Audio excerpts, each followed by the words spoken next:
नहमदु नसल्ली अला रसूलिल करीम अम्मा बाद फ़अऊज़ु बिल्लाहि मिनश शैतानिर रजीम बिस्मिल्लाहिर रहमानिर रहीम रब्बि इश्रह ली सदरी व यस्सिर ली अमरी वहलुल उक़दतम मिन लिसानी यफ़क़हू क़ौली। अस्सलामु अलैकुम रहमतुल्लाहि व बरकातुहू। हमने जो नमाज का वर्कशॉप स्टार्ट किया है उसमें माशाल्लाह 5 वीडियो मुकम्मल कर लिए और अब तक हम तशहुद कंप्लीट कर चुके हैं। अत्तहियातो जो कायदे में हम पढ़ते हैं अत्तहियातो वो कंप्लीट कर चुके हैं। अब नेक्स्ट जो हमारा वीडियो है उसमें हम स्टार्ट करेंगे, बिस्मिल्लाह करेंगे इंशाल्लाह दुरूद इब्राहिम की, क्योंकि तशहुद के बाद कायदे में दुरूद इब्राहिम पढ़ी जाती है। तो हम स्टार्ट करते हैं। औज़ु बिल्लाहि मिनश शैतानिर रजीम बिस्मिल्लाहिर रहमानिर रहीम। दुरूद शरीफ जो है नबी सल्लल्लाहु अलैहि वसल्लम के हक़ में दुआ करने का नाम है। ठीक है, सलाम व सलातो सलाम कहते हैं, सलाम कहते हैं, दुरूद शरीफ कहते हैं, सब अलग अलग कहते हैं। आज हम तकरीबन 1500 साल बाद हज़ारों मील दूर मुसलमान हैं, तो अल्लाह के फजल के बाद आपकी कुर्बानियों के नतीजे में, है ना। मतलब इतनी दूर जो मक्का और मदीना से दूर हम कितने 7 समुंदर पार कहा जाता है, उसके बावजूद भी हम मुसलमान हैं अल्हम्दुलिल्लाह। तो ये किसकी मेहनत है?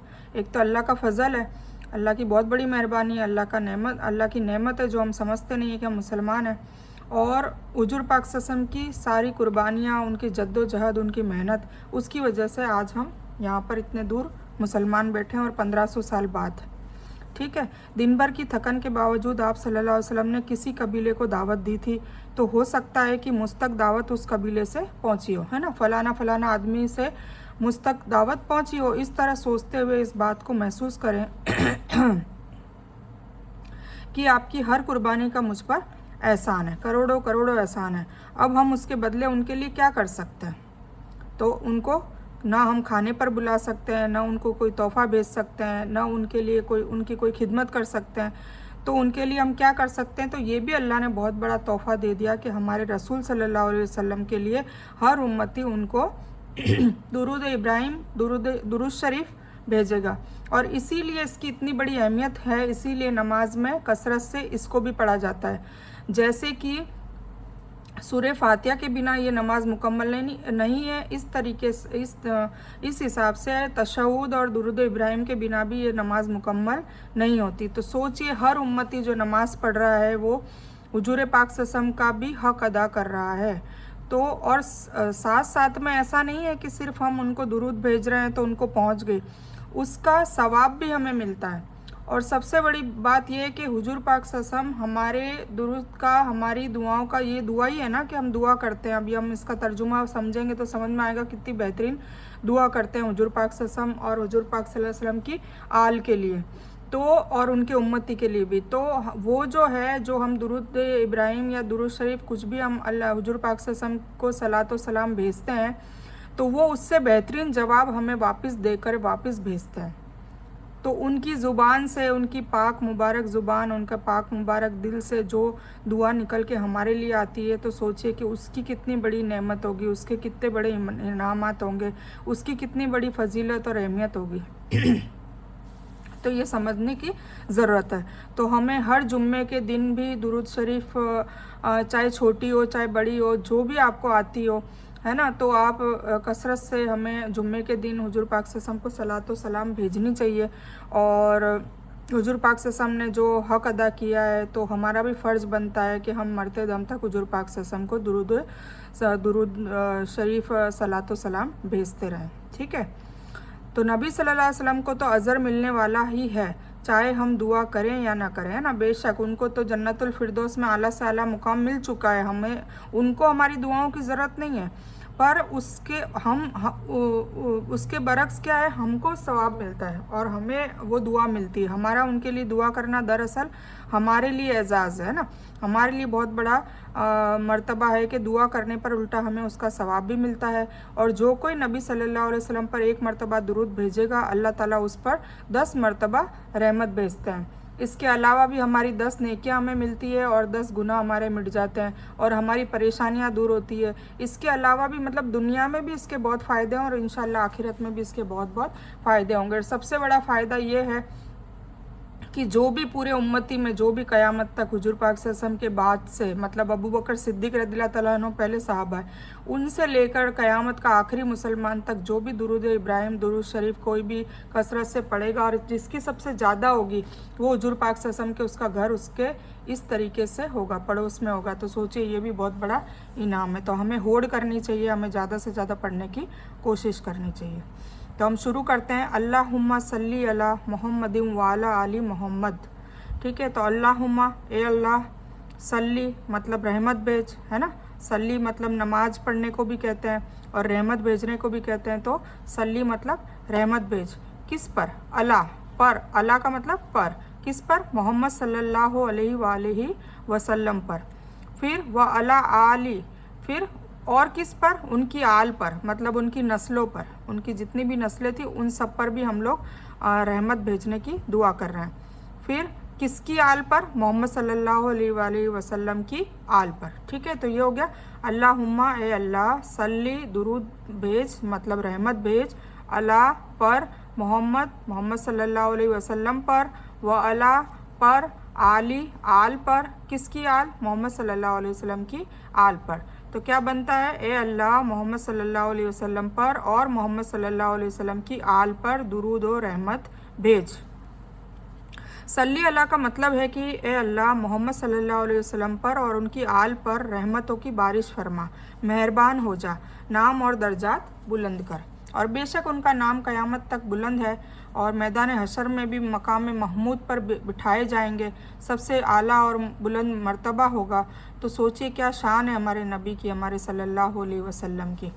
आल के दो मुआनी हैं, आप सल्लल्लाहु अलैहि वसल्लम की औलाद व अजवाज मुताहरात, है ना। आल मतलब उसमें औलाद भी आ गई, नस्लें आ गई और उनकी जितनी भी बीवियां थी वो हमारी जो उम्मे मोमिनीन है, हमारी अम्मा है, वो सारी की सारी इसमें आ गई। और इत्तिबा करने वाले मतलब अगर हम हुजूर पाक सल्लल्लाहु अलैहि वसल्लम की सारी सुन्नतों पे चल रहे हैं, उनकी हदीसों पे चल रहे हैं और कुरान पाक पर चल रहे हैं जो उन पर वही के रूप में आई थी, तो चल रहे हैं, तो हम भी इत्तिबा उनकी कर रहे हैं ना। और इत्तिबा कर रहे हैं तो सोचिए हमारा नाम भी उसमें शामिल हो जाता है। पर शर्त यह है कि हम क्या इत्तिबा कर रहे हैं, तो ये अपने आप को पहले टटोलिए। नहीं है इत्तिबा करने वाले तो अल्लाह ताला से दुआ करिए और इत्तिबा करने वाले हो जाइए और हुजूर पाक सल्लल्लाहु अलैहि वसल्लम ने जो भी टीचिंग्स हमें सिखाई है उसके अनुसार अपनी ज़िंदगी गुजारने की कोशिश करें। तो अगर हम दूसरा माना ले तो हम भी इस दुआ में शामिल होते हैं। अहल से मुराद सिर्फ ख़ानदान वाले होते हैं। तेरे नबी सल्लल्लाहु अलैहि वसल्लम हम पर बेशुमार एहसानात किए, अब हमारे बस की बात नहीं कि हम उसका बदला दे पाएँ। तेरे पास ही सब कुछ है, इसलिए तू ही उनको बेहतरीन अज़र दे। मतलब अल्लाह ताला से ही हम कह रहे हैं कि या अल्लाह ताला आप ही उनको अज़र दे सकते हैं, आप ही उनका मुकाम बढ़ा सकते हैं और आपने बढ़ाया भी है, वादा भी किया है और आप ही उनके आल पर और सब पर रहमत भेज सकते हैं। और उनके अलावा जो भी उनकी इत्तबा करने वाले हैं, जो हम आ सकते हैं इंशाअल्लाह, हम आए, दुआ करनी चाहिए, तो उस पर भी अल्लाह ताला रहमत भेजता है। ऐसी हम दुआ कर रहे हैं। फिर आगे आता है कमा सल्लैता अला इब्राहीमा व अला आली इब्राहीमा। कमा मतलब जैसे, भेजी रहमत तूने, सल्लैता पहले तूने रहमत भेज दी है, किस पर?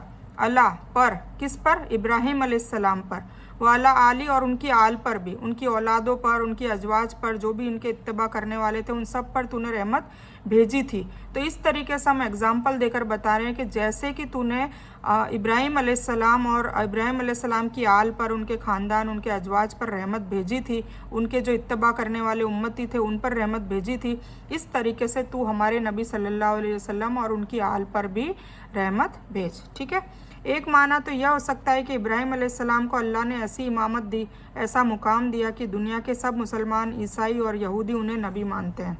तो या अल्लाह, मोहम्मद सल्लल्लाहु अलैहि वसल्लम को भी ऐसी कबूलियत अता फरमा कि इस ज़मीन पर रहने वाले तमाम लोग आपकी नबूवत को मान ले। दूसरा माना यह है कि अल्लाह, आप नवाजने वाले हैं। इससे पहले आपने इब्राहीम अलैहिस्सलाम को नवाजा, तो मोहम्मद सल्लल्लाहु अलैहि वसल्लम को भी खूब नवाजिए, खूब अता कीजिए। मोहम्मद सल्लल्लाहु अलैहि वसल्लम तो सारे अम्बिया के सरदार हैं। फिर आता है इन्नका हमीदुम मजीद। ठीक है, तो ये अल्लाह हमें भी आपके पैगामात को फैलाने की तौफीक अता फरमा ताकि आप सल्लल्लाहु अलैहि वसल्लम को सभी मानने वाले हो जाए ना। तो ये अभी जो हमारा जो ओहदा दिया है, जो उम्मत बनाया है हुजूर पाक सल्लल्लाहु अलैहि वसल्लम की, तो सिर्फ नाम के लिए नहीं है, हमें काम भी करने पड़ेंगे। हमें हमारे नबी सल्लल्लाहु अलैहि वसल्लम की एडवर्टाइज़ करनी पड़ेगी, मतलब उनके अखलाक लोगों तक, खुद के अखलाक में ढाल के लोगों तक उनकी इमेज बनानी पड़ेगी। और ये काम करने में हम बहुत पीछे हैं, कुछ ही चंद लोग करते हैं, मुट्ठी भर लोग करते हैं। इस वजह से नाउज़ुबिल्लाह अल्लाह नाराज़ है क्यों, और इसी वजह से उनके नाउज़ुबिल्लाह कार्टून बनते हैं, उन पे लोग गालियाँ देते हैं, लोग तंज कसते हैं। क्यों कसते हैं? क्योंकि हमने उनके अखलाक जो है वो अपने किरदार में ढाले नहीं हैं, और न ही हम उसको दुनिया के लिए दुनिया के सामने लाते हैं। तो इसीलिए उनकी जो इमेज है वो अगर ख़राब करने का जो जिम्मा है वो सब हमने अपने सर ले लिया है, और वो वबाल ले लिया है। इसीलिए अल्लाह नाराज़ है, और अल्लाह हमसे ये सवाल पूछेगा।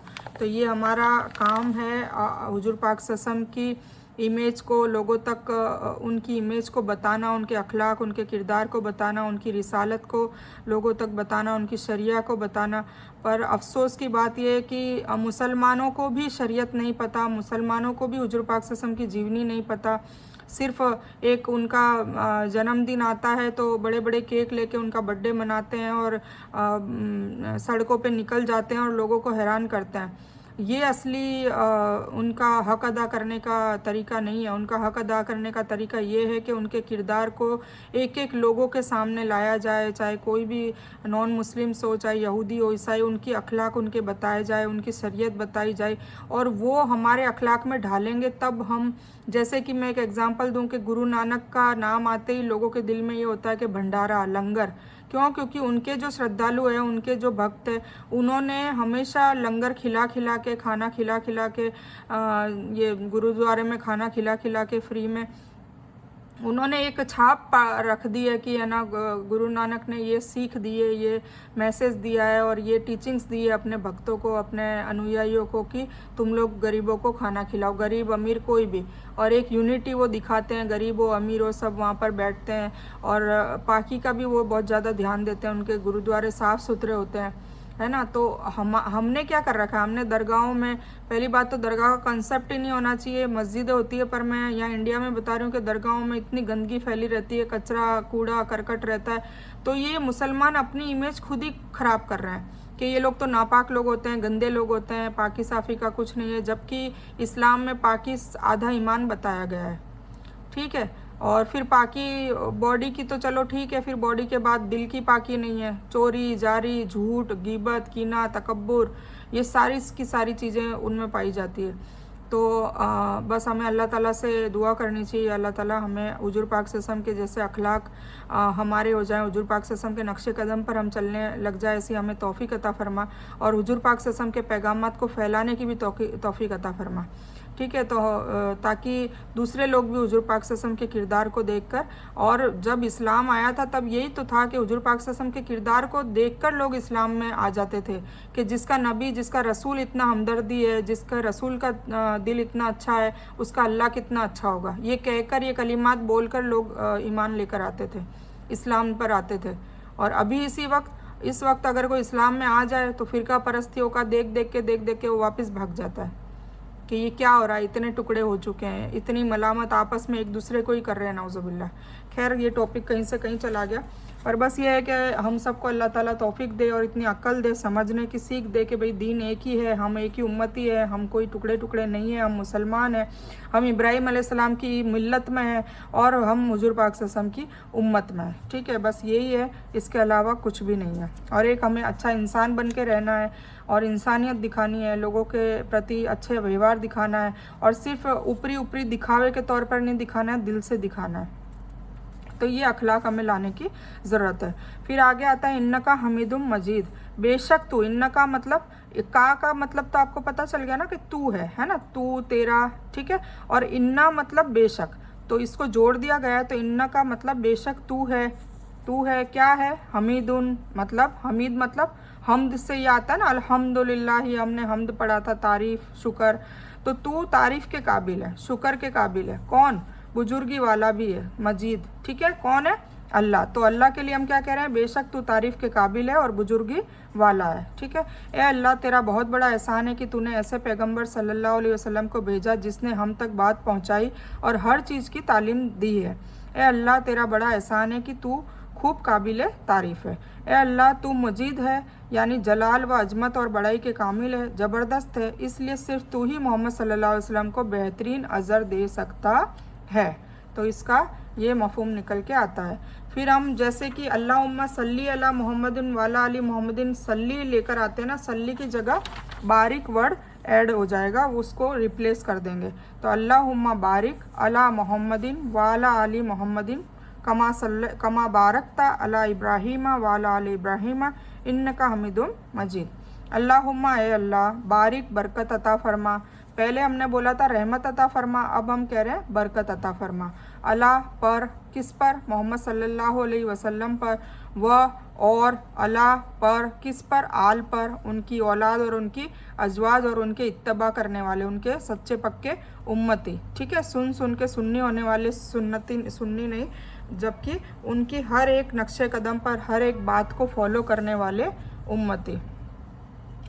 और फिर मोहम्मद सल्लल्लाहु अलैहि वसल्लम की आल पर। ठीक है, दुरूद के पहले हिस्से में सलात की दुआ हुई थी, जिसमें हम अल्लाहुम्मा सल्ली अला मोहम्मद पढ़ते थे। सलात में बरकत शामिल कर देने की अब ये नेक्स्ट दुआ है। सलात की दुआ करने के बाद यहाँ बरकत की भी दुआ की है, इस वजह से कि दुआ में बार बार मुख्तलिफ अल्फाज और इबारात में बात को पेश किया जाता है। रसूल सल्लल्लाहु अलैहि वसल्लम की कुर्बानियों को याद कीजिए और उनके लिए दिल से बरकत की दुआ कीजिए। बरकत का माना है खूबी, भलाई और नेमतों का अता होना, हमेशा रहना और इसमें बराबर इजाफा और तरक्की होते रहना। आमाल में बरकत का मतलब उनकी कबूलियत और उनका बेहतरीन बदला मिलना है। औलाद में बरकत यानी औलाद का कई नस्लों तक बाकी रहना और उससे अपनी नस्लें फैलना, बढ़ना। ठीक है, कुंबा बढ़ना। आल मतलब मोहम्मद को बरकत दे और आप सल्लल्लाहु अलैहि वसल्लम की औलाद को और आपके तरीके पर चलने वालों को भी बरकत दे। इसका मफहूम ये निकल के आता है। फिर आगे क्या है? कमा, जैसे बारकता, तूने बरकत अता की। किसको बरकत अता करी? अला पर, किस पर? इब्राहीम अलैहिस्सलाम पर। व और अला पर, आल मतलब इब्राहीम अलैहिस्सलाम की आल पर, उनकी अजवाज और इनके इत्तबा करने वाले और उनकी औलाद पर, और इब्राहीम अलैहिस्सलाम की आल पर। ठीक है, तो जैसे तूने इब्राहीम अलैहिस्सलाम पर और इब्राहीम अलैहिस्सलाम की आल पर बरकत अता की थी।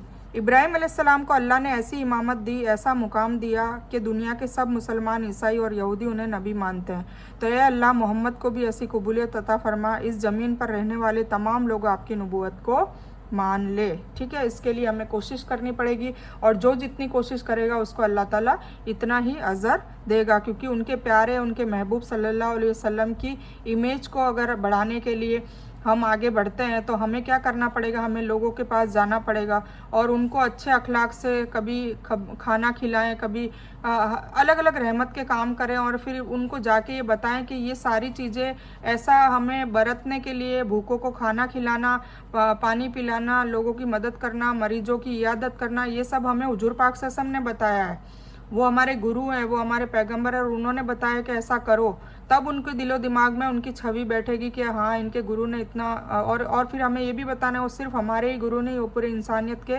गुरु बनकर आए थे। ठीक है, तो ये चीज़ें हमें कहनी पड़ेगी। तो कहने के लिए उनके उस कुंबे के पास जाना पड़ेगा और उनके पास जाने के लिए सबसे पहले उनको कोई एक्टिविटी करके दिखाएं, अच्छा करके दिखाएं, अखलाक करके बताएं और फिर आप लोग ये दावत का काम कर सकते हैं। इन्नका हमीदुम मजीद, बेशक तू है तारीफ़ के काबिल और बुजुर्गी वाला। ठीक है, तो इसकी तफसील ऊपर वैसे गुजर चुकी है। जब आप रसूल सल्लल्लाहु अलैहि वसल्लम पर दुरूद भेजें तो उनकी कुर्बानियों को याद कीजिए, है ना। उनकी कुर्बानियाँ कब याद आएगी? जब आपको सीरत पता होगी, उनकी पूरी जीवनी पता होगी, शरिया जिसको कहते हैं वो पता होगी, तब जाके रोना आएगा कि उन्होंने बचपन से लेके, सोचिए मैं थोड़ा बहुत बता देती हूँ कि पैदा होने से पहले बाप गुजर गए, उनके वालिद गुजर गए, अब्दुल्ला, उनका चेहरा भी नहीं देखा। ठीक है, उसके बाद वो दाई हलीमा के पास गए क्योंकि वहाँ पर एक रिवाज भी था, कल्चर था कि अच्छी आबो हवा में भेजा जाए। तो दाई हलीमा के पास रहे, तो माँ के पास भी वो ज़्यादा नहीं रहे और माँ के पास वापस आए 2 साल तक का रिवाज होता था, तो 2 साल में छोड़ना है, तो वहाँ पे वबा फैल गई, तो वबा की वजह से आमीना रहमतुल्लाह अलैह ने उन्होंने वापस उनको दाई हलीमा के साथ भेज दिया। फिर वो बड़े होकर वापस आए, तो 6 साल में जब वो मदीना के सफ़र में थे, तब उनकी अम्मा का, वालिदा का भी इंतकाल हो गया। तो सोचिए 6 साल में वो बिल्कुल यतीम हो गए, मतलब बाप का साया भी नहीं और माँ का साया भी नहीं। और उसके बाद फिर दादा ने उनको, अब्दुल मुत्तलिब ने उनको पाला पोसा। 2 साल बाद 8 साल के जब वो हुए, तब उनका भी इंतकाल हो गया। फिर अबू तालिब ने उनको पाला। तो सोचिए उन्होंने किस तरीके से, किस मशक्क़त से अपने जीवन को व्यतीत किया है। और उसके बावजूद भी जब नबूवत मिली, और इतने अमानतदार और इतने सिद्दीक और इतने सच्चे इंसान थे, और नबूवत मिलने के बाद फिर जब उनके खुद के ही चाचाओं ने और कुछ ख़ानदान वालों ने उनकी खिलाफत, मुखालिफत की, तो उन्होंने डटकर सामना किया। और फिर भी उसके बावजूद भी अपने हर उम्मती के लिए वो मायूस रहते थे, दुआ करते थे कि मेरा एक एक उम्मती जन्नत में जाना चाहिए। तो इतनी परेशानियां झेलने के बावजूद भी उन्होंने हमारे लिए सोचा। उम्मती उम्मती उनके दिमाग में रहता था। तो हमारा क्या हक बनता है? हमें हमें क्या हमारे आंखों में आंसू नहीं आते? क्या उनके जो भी कुर्बानियाँ हैं वो हमें याद नहीं करनी चाहिए? सिर्फ केक काट लिया 12 रबीउल अव्वल को, तो क्या हमारा हक अदा हो गया? झंडे लेके घूमने लग गए तो क्या हक अदा हो गया? नहीं, बिल्कुल नहीं। उनके लिए हमें दावत देनी पड़ेगी, लोगों तक जाना पड़ेगा, हमारे हुजूर पाक सल्लल्लाहु अलैहि वसल्लम के अखलाक उनको बताने पड़ेंगे, उनका किरदार बताने पड़ेंगे, उनका नेचर सब लोगों को बताना पड़ेगा कि वो तो कितने रहमतुल आलमीन थे। वो कचरे वाला एग्जाम्पल तो सबको ही याद है, तो कितनी रहमत थी उनके दिल में, वो अपने दुश्मन से भी नफरत नहीं करते थे। और आज हम क्या उस अखलाक में हैं? क्या हमारे किरदार में वो अखलाक है? हम तो नाउज़ुबिल्ला एक फ़िरके से दूसरा फ़िरका अगर उसकी ड्रेसिंग स्टाइल में भी होगा तो सलाम तक करना हमें गवारा नहीं होता, सलाम भी नहीं करते, और एक दूसरे को जहन्नमी बोलने लग जाते हैं, और अपने फ़िरके को जन्नती समझते हैं, और बहुत हकीर समझने लग जाते हैं सामने वाले को, और अपने आप को तुर्रम खा समझते हैं। तो सोचिए, इस पर गौर व फिक्र करें कि क्या हमारे नबी सल्लल्लाहु अलैहि वसल्लम इस अखलाक के थे? क्या उन्होंने कभी भी अपने दुश्मन को भी, उन्होंने कभी दुश्मन की निगाह से देखा? उनके अखलाक देखकर लोग इस्लाम लेकर आते थे। वो इतने दिल के अच्छे थे, इतने रहमत वाले थे, इतनी रहम दिल थे, इसकी वजह से लोग इस्लाम लेकर आते थे। ये सोचते थे कि हुजूर पाक सल्लल्लाहु अलैहि वसल्लम इतने रहमत वाले हैं, इतने रहम दिल है, तो अल्लाह कितना रहम दिल होगा, वो तो और भी ज़्यादा पाक और साफ़ और रहमत वाला होगा। तो ये सोचकर इस्लाम लाते थे। तो हमें अपने आप को टटोलना चाहिए। और तो मैं क्या कहूँ, तो जब आप रसूल सल्लल्लाहु अलैहि वसल्लम पर दुरूद भेजें तो उनकी कुर्बानियों को याद कीजिए, और फिर याद कीजिए कि आप सल्लल्लाहु अलैहि वसल्लम कुरान के मौल्लिम बनाकर भेजे गए थे, है ना। कुरान की टीचिंग्स, कुरान के मौल्लिम मतलब टीचर, तो वो हमें समझाते थे। और दुआ कीजिए कि अल्लाह मेरी मदद कर कि उनकी शागिर्द बन जाऊँ, है ना, मतलब कुरान शरीफ की तालिब इल्म बन जाऊँ, तो मेरी मदद कर। तो उसके लिए हमारा सिलेबस क्या है? कुरान शरीफ, है ना, यानी कुरान को सीखूँ। अब अपना एहतिसाब कीजिए कि मैं कितना वक्त लगाता हूँ या लगाती हूँ कुरान और हदीस पढ़ने में, या मैं सिर्फ यही कहता हूँ कि मैं मसरूफ़ हूँ, है ना, दुनियादारी में बिज़ी हूँ। इसलिए प्लान बनाइए, रोज़ाना एक मखसूस वक्त कुरान और हदीस पढ़ने के लिए, और क्लास शुरू कीजिए या इसमें शामिल हो जाइए, और इसको दुनिया के तमाम लोगों तक पहुंचाने की कोशिश भी कीजिए, है ना। अगर आपको खुद को नहीं आता कैसे बताना, कैसे नहीं, तो कम से कम ये वीडियो को शेयर कीजिए, या कोई भी ऐसी कुरान के रिलेटेड, हदीस के रिलेटेड वीडियो काफ़ी यूट्यूब में है, तो उसका पहले जायज़ा कीजिए, मुआयना कीजिए, और फिर उसको शेयर कीजिए। तो ये भी दावत, इससे भी दावत होती है ना। तो ये कोशिश कीजिए, ठीक है। और ख़ुद भी सबसे पहले खुद इल्म हासिल करें कुरान और हदीस का। रसूल सल्लल्लाहु अलैहि वसल्लम के लिए दुआ करते वक्त उनकी नसीहतों को भी याद करें। मसलन आप सल्लल्लाहु अलैहि वसल्लम ने फरमाया, पहुंचा दो मेरी तरफ से चाहे वह एक ही आयत क्यों न हो। देखिए, हुजूर पाक सल्लल्लाहु अलैहि वसल्लम कह कर गए हैं हर इंसान को, ये सिर्फ आलिमों का काम नहीं है, उनकी ड्यूटी नहीं है, मौलवियों का काम नहीं है, मुफ्तियों का काम नहीं है, दाइयों का काम नहीं है, ये हर एक इंसान का काम है। हर एक इंसान को एक आयत भी आती हो कुरान की, तो वो पहुंचाने का जिम्मा हुजूर पाक सल्लल्लाहु अलैहि वसल्लम ने दे दिया है हर इंसान को। तो पहुंचा दो मेरी तरफ से चाहे वह एक ही आयत क्यों ना हो। मगर हम किस तरह फैला सकते हैं अगर हम खुद ही ना समझे, है ना। खुद ही अगर उस बात को नहीं समझेंगे तो हम कैसे फैलाएंगे। इसलिए जल्द से जल्द समझने का प्लान बनाइए। फ़र्ज़ कीजिए आप एक सहरा में फंस गए हैं और मरने वाले हैं। एक आदमी आता है और आपको कुछ खाने को और पीने को देता है, और फिर वह कहता है कि यह पानी उन लोगों के पास ले जाओ जो भूख और प्यास से मर रहे हैं, और आप ज़बान से कहे जा रहे हो कि लोगों के पास जाते नहीं, मतलब सिर्फ ज़बान से कह रहे हो कि मैं जाऊंगा जाऊंगा, पर जा नहीं रहे हो, तो अल्लाह आप पर रहम करेगा? नहीं करेगा ना, क्योंकि आपको भूख और प्यास से उस बंदे ने बचा लिया, पर आपने कुछ लोगों को नहीं बचाया। तो हमें इस तरीके से अल्लाह ताला के गज़ब से, जहन्नम की आग से हर इंसान को बचाने की कोशिश करनी है। जितनी आप में गिज़ा है, जितनी आप में औकात है, आप में ताकत है, जितनी क़ुव्वत है, उसका सवाल पूछा जाएगा। ठीक है ना। ऐसा भी नहीं है कि आप पूरी दुनिया तक पहुंच सकते, नहीं, पर शुरू करें। अपने इर्द गिर्द लोगों से शुरू करें, अपने पड़ोसियों से करें, अपने रिलेटिव से करें, अपने दोस्तों से करो। जहाँ जहाँ आप पहुँच सकते हैं वहाँ पर पहुँचने की कोशिश करें, और जितना आपको आता है वो बताने की कोशिश करें, और जितना आप सीख सकते हैं इतना इल्म हासिल करने की कोशिश करें। इस मिसाल को अपने और रसूल सल्लल्लाहु अलैहि वसल्लम के दरमियान ताल्लुक़ पर और आपकी नसीहत पर लागू कीजिए। मतलब बल्लिगु अन्नी वलो आया, मतलब ये बताया ना कि चाहे पहुंचा दो मेरी तरफ से, चाहे वह एक ही आया तो ये वो हदीस है। साथ ही साथ दिल में रसूल सल्लल्लाहु अलैहि वसल्लम की मोहब्बत और इताअत को बढ़ाने की अमली कोशिश भी कीजिए। मतलब जितने हुजूर पाक सल्लल्लाहु अलैहि वसल्लम की सुन्नत है उनको अपनी शेड्यूल में लाने की कोशिश कीजिए, और सुन्नतों को बढ़ाने की कोशिश कीजिए। ठीक है, यानी सीरत को भी पढ़िए, है ना। सीरत पढ़ेंगे तो समझ में आएगा, और आपकी बातों पर अमल कीजिए, मतलब हुजूर पाक सल्लल्लाहु अलैहि वसल्लम की सारी बातों पर अमल कीजिए। तो अल्लाह ताला हम सबको कहने और सुनने से ज़्यादा अमल करने की तौफीक अता फरमाए। तो ये था दुरूद इब्राहिम। तो मैं ये वीडियो आज इस बयान को यहीं ख़त्म करती हूँ। इस बयान में कुछ भी दीन की अच्छी और हक बात आई हो और सिर्फ अल्लाह की तरफ से है, और बुरी या गलत बात जो गलती से या जज्बात में आकर मेरे मुँह से कुछ भी गलत वर्ड या कोई बात निकल गई हो तो वो मेरी तरफ से है, और इस गलती के लिए मैं अल्लाह अज़्ज़ व जल से और आप सभी लोगों से माफ़ी की तलबगार हूँ। मैं कोई आलिमा नहीं हूँ, सिर्फ तालिब इल्म हूँ, और अल्लाह मेरी कोशिश से आप सभी को सही नफ़े वाला इल्म पहुँचाए, और मैं आप लोगों की हिदायत और हिकमत में सदका जारिया बनूँ। बस यही मेरी तमन्ना है। आमीन सुम्मा आमीन या रब्बल आलमीन। रब्बना आतिना मिन लदुनका रहमतन व हय्यि लना मिन अमरिना रशदा। अल्लाहुम्मा सल्लि अला मुहम्मद व अला आलि मुहम्मद कमा सल्लैता अला इब्राहीम व अला आलि इब्राहीम इन्नका हमीदुम मजीद। अल्लाहुम्मा बारिक अला मुहम्मद व अला आलि मुहम्मद कमा बारकता अला इब्राहीम व अला आलि इब्राहीम इन्नका हमीदुम मजीद। व आखिरु दावाना अनिल हम्दुलिल्लाहि रब्बिल आलमीन।